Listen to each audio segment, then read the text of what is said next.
Bienvenidos a ACN Noticias, un espacio para conocer la actualidad de la Iglesia en todo el mundo y la realidad de los cristianos que pasan necesidad y que sufren persecución a causa de su fe.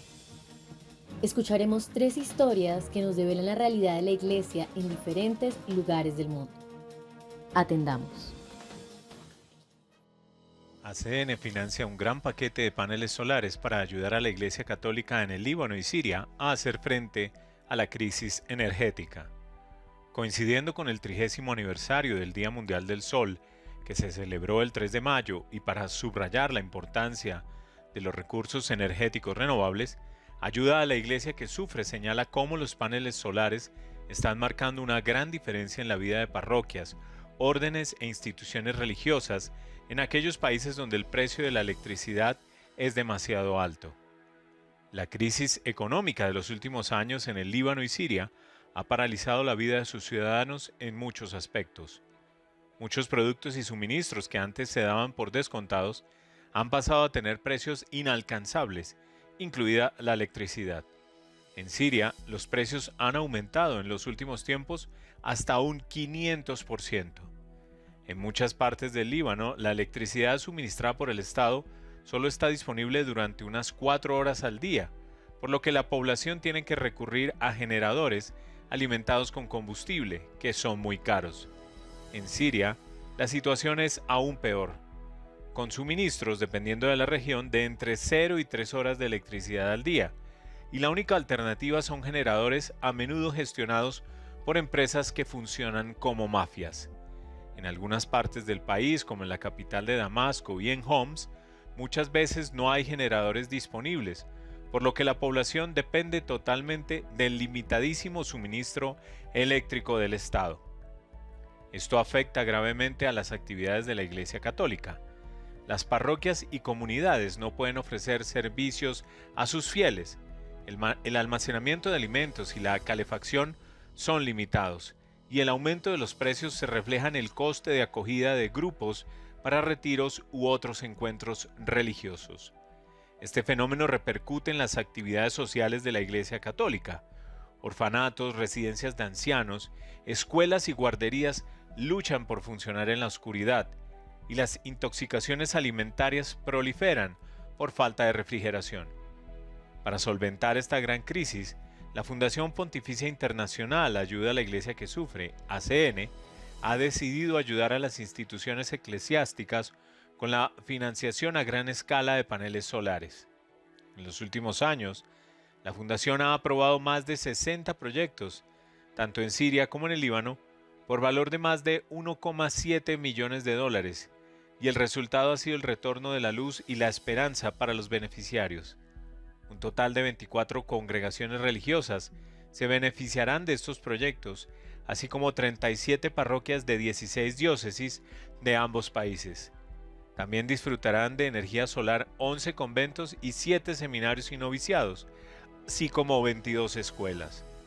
Al pasar de la electricidad ofrecida por el Estado y de los generadores alimentados con combustible de carbono a la energía solar, estos edificios de la Iglesia Católica están brindando un ejemplo de alternativas sostenibles y respetuosas con el medio ambiente, en consonancia con la preocupación por el cuidado de la casa común, nuestro planeta, a menudo manifestada por la Santa Sede. En el Líbano, por ejemplo, la parroquia de Santa Tecla del barrio de Cartabón, de la ciudad de Biblos, pagaba $60 mensuales por electricidad, pero desde la instalación de los paneles solares, la factura mensual es de apenas $3, lo que significa más dinero para la misión pastoral de la parroquia, ha comunicado a ACN el padre Cristian Jerjes. Las religiosas de la Congregación de la Sagrada Familia aseguran que han cambiado muchas cosas gracias a los paneles solares.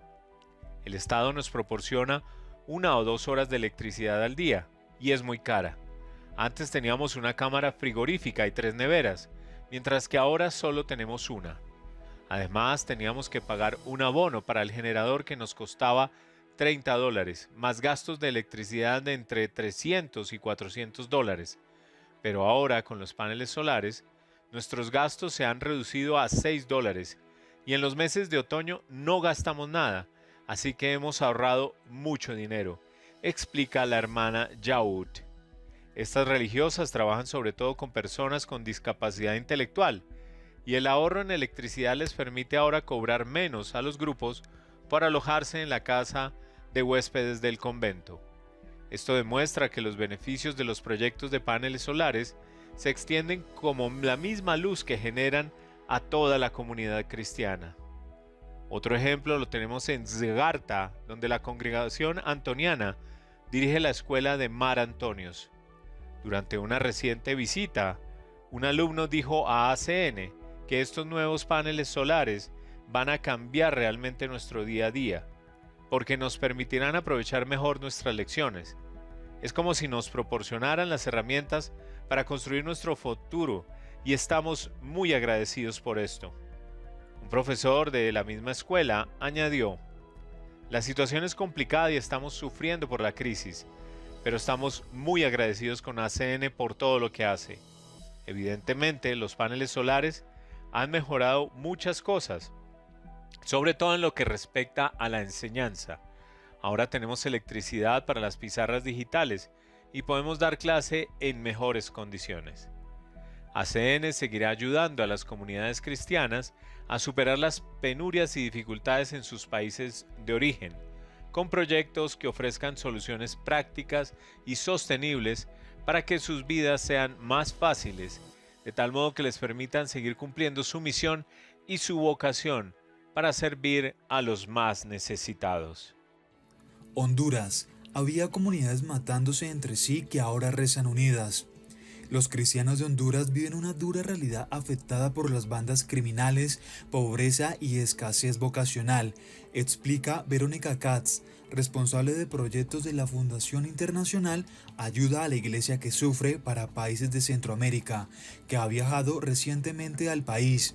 Sin embargo, los frutos pastorales y el compromiso de los católicos son una fuente de esperanza. ¿Podría describir cómo es la situación que encontró durante su viaje a Honduras? Honduras es el segundo país más pobre de América Latina, con un 75% de su población en situación de pobreza y mucha desigualdad. El país enfrenta una grave crisis energética con continuos apagones para racionar el suministro de energía. Además, las condiciones climáticas extremas provocan temporadas de sequía completa y en otros momentos lluvias torrenciales que inundan todo, lo que dificulta enormemente la agricultura. Sin embargo, existe una amenaza aún mayor: la violencia ejercida por parte de las maras. ¿Qué son estas maras? Se trata de bandas típicas de Centroamérica que están relacionadas con el narcotráfico y son muy violentas. Honduras se usa como país de paso para el tráfico de drogas hacia Estados Unidos u otros países. Las maras en Honduras controlan prácticamente todo. Las familias no pueden tener negocios debido a la tasa de guerra, un tipo de impuesto que las maras imponen a los ciudadanos, la cual muchas veces resulta imposible de pagar. ¿Cómo vive la iglesia hondureña este clima de violencia? Durante nuestra visita a la capital, nos explicaron que en algunas zonas es muy difícil desempeñar su labor pastoral, sobre todo en medio de los conflictos entre las maras, ya que diferentes pandillas luchan entre sí por el control de ese territorio. Por ejemplo, visitamos una parroquia cuyo territorio está controlado por dos de estas bandas, lo que complica enormemente el trabajo de la iglesia. La Conferencia Episcopal ha hecho un llamamiento a la paz y ha pedido al gobierno tomar medidas debido a la inseguridad en el país. El trabajo pastoral de la Iglesia Católica es más esencial que nunca. ¿Qué otros desafíos encuentra la iglesia en su trabajo pastoral? La escasez de sacerdotes es realmente un problema. En Honduras, un sacerdote tiene 4 veces más personas que atender que un sacerdote. Por ejemplo, en Francia, además está el bajo nivel educativo, la falta de transporte en áreas rurales y la escasa formación en las parroquias. Los fieles son muy pobres y la falta de material catequético es enorme. Desean tener material de formación, pero carecen de los medios para adquirirlo. Por otro lado, el gobierno es extremadamente estricto para dar visados a los religiosos extranjeros. Se les imponen numerosos requisitos y se les piden muchos documentos, lo que les dificulta la entrada o permanencia en el país. ¿Qué le gustaría destacar de este viaje? Hubo algo que me impactó mucho. Un sacerdote nos contó que cuando llegó a su parroquia existía un horrible conflicto entre dos comunidades. Cuenta que gracias a la oración constante, Dios actuó y ahora estos grupos se han reconciliado. Es increíble imaginarlo. Había comunidades matándose entre sí que ahora rezan unidas. Los hondureños muestran una gran apertura hacia lo divino. Esto es bueno porque buscan de corazón a Dios, pero también los hace receptivos a cualquier persona dispuestas a transmitirles una espiritualidad. Esto implica que pueden ser captados fácilmente por sectas que han proliferado en el país o que buscan respuestas en las prácticas supersticiosas todavía muy presentes en Honduras. ¿A qué se debe este crecimiento de las sectas en Honduras? Los hondureños son gente con muchísima fe, necesitan a Dios. Sin embargo, como he mencionado, hay pocos sacerdotes católicos para ayudar a la gente con sus necesidades espirituales. Los pocos que hay tienen una carga de trabajo enorme. Honduras es el país con mayor porcentaje de protestantes de toda Latinoamérica. Ha experimentado un notable aumento de la presencia de iglesias evangélicas y los protestantes superan en número a los católicos. Además, muchas de estas sectas protestantes están financiadas por grupos en Estados Unidos. Están multiplicando la presencia de pastores para que invadan donde los sacerdotes católicos no llegan o no son tan activos. El católico que solo lo es por tradición y no por convicción, se acaba volviendo parte de esos credos. Hay un gran esfuerzo por parte de la Iglesia Católica por formar a sus fieles ante tanta oferta e invasión de otras confesiones cristianas y sectas. ¿Cómo es el compromiso de los fieles a pesar de todas las dificultades? La mayoría de los católicos están profundamente comprometidos en sus parroquias, participando activamente y colaborando en actividades sociales. Me sorprendió cómo las personas que durante las mañanas trabajan incansablemente en los campos de café o maíz o cuidando animales, después pasan toda la tarde en las parroquias. Llenan sus calendarios con actividades religiosas que ocupan sus tardes por completo. Vimos comunidades llenas de vida y muy organizadas. En lugar de practicar la fe individualmente, la viven juntos, como comunidad, lo cual es muy hermoso. Hay sacerdotes motivados, laicos comprometidos y un cuidado pastoral estructurado, y cuando se da esa combinación, realmente se pueden ver resultados positivos y muchos frutos pastorales. Durante su visita ha supervisado diferentes iniciativas. ¿Qué tipos de proyectos ha llevado a cabo ACN en Honduras? En los últimos 5 años, ACN ha llevado a cabo 65 proyectos en Honduras por casi 1 millón de euros, casi un tercio de ellos para la construcción y rehabilitación de parroquias, capillas rurales y salones parroquiales. También hemos apoyado la formación de agentes pastorales y seminaristas, la ayuda de subsistencia para religiosas, apoyo para material catequético y medios de comunicación, así como la adquisición de vehículos para la misión evangelizadora. Obispos de Burundi. Los asesinatos y las desapariciones por motivos políticos resultan estremecedores. Las violaciones de los derechos humanos están muy extendidas en Burundi, el pequeño país que limita con la gigantesca República Democrática del Congo y que lleva años muy aislado del mundo exterior. Recientemente, los obispos burundeses han llamado la atención sobre los problemas del país, de los que apenas se percata la comunidad internacional. Una crisis de seguridad sacude desde hace décadas a Burundi, un pequeño país africano de unos 13 millones de habitantes.